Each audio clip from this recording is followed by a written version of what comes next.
The Witch and the Definitely Dead Detective by Sadie Brent, Chapter 1, A Twist of Fate and Packing Tape. The screech of packing tape echoed through the small kitchen, setting Evie Hutchison's teeth on edge. She winced as the sound scraped against her frayed nerves. "Ugh," she muttered, yanking the tape dispenser too hard and snapping the end off the roll. "Of course, perfect." From the counter, Spinks, her massive black cat, let out a sharp chirp, his golden eyes narrowing in feline disapproval. "Oh, don't you start with me," Evie said, plopping the dispenser onto the table. "It's not my fault the universe is determined to rub salt in the wound today." Spinks leaped onto a half-packed box, his weight causing it to tilt precariously. He regarded her with his usual air of knowing superiority, and then, in a sudden gesture of feline benevolence, nudged his head against her arm. Evie sighed, her frustration ebbing. "Okay, buddy. You win. I'll stop wallowing." She ran her hand along his sleek fur. It's been a week. First the downsizing, then the pink slip, and now the house. What's next? Locusts?" Spinks chirped again, flicking his tail over her wrist. "You're right," she said with a weary smile. "It's not all bad. We've still got each other. And hey, maybe this is the universe forcing me to make a change, huh? New doors and all that." As if on cue, a sharp knock at the door startled her out of her pep talk. "Annie?" Evie guessed aloud. Her best friend had promised to come over tomorrow, not today.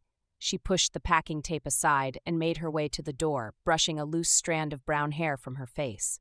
Spinks trailed behind her, his tail twitching with curiosity.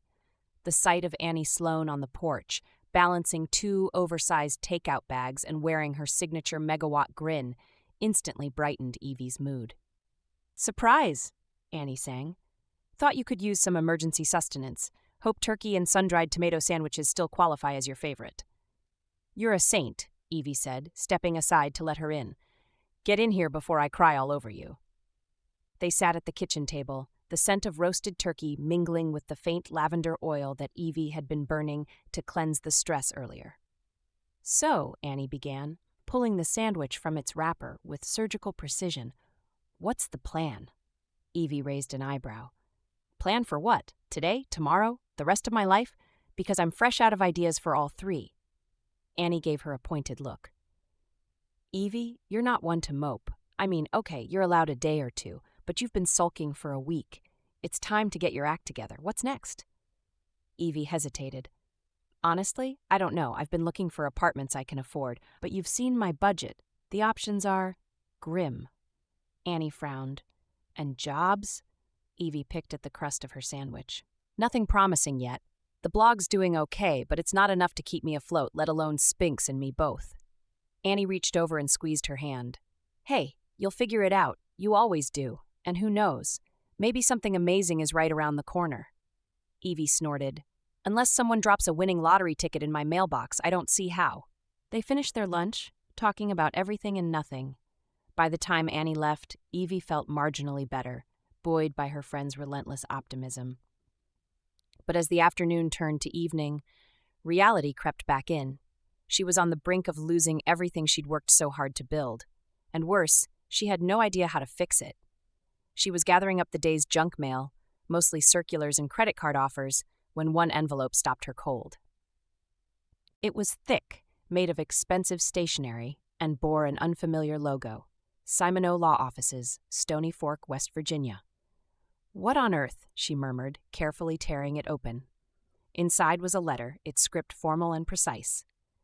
"Dear Miss Hutchison, I am the sole executor to the estate of Ms. Lisbeth Janet Hutchison of Stony Fork, West Virginia.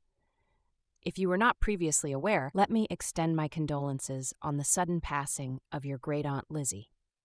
As her attorney and the executor and administrator of her estate, this letter serves as notification that you are her sole beneficiary. I request you to contact my office at your earliest convenience to arrange for the reading of her last will and testament. It was Miss Hutchison's great desire that her estate be distributed to you promptly upon her passing. Please do not hesitate to contact me directly at the number provided below. Sincerely, Marcellus Simoneau, Esquire." Evie stared at the letter, her pulse thudding in her ears. Great-aunt Lizzie, the same family embarrassment her mother had forbidden them to speak of, the one she hadn't thought about in decades? This This has to be a mistake, Evie said aloud, her voice trembling. Spinks meowed, rubbing against her legs. Evie dropped into a chair, the letter clutched in her hands. What on earth could Lizzie have possibly left me?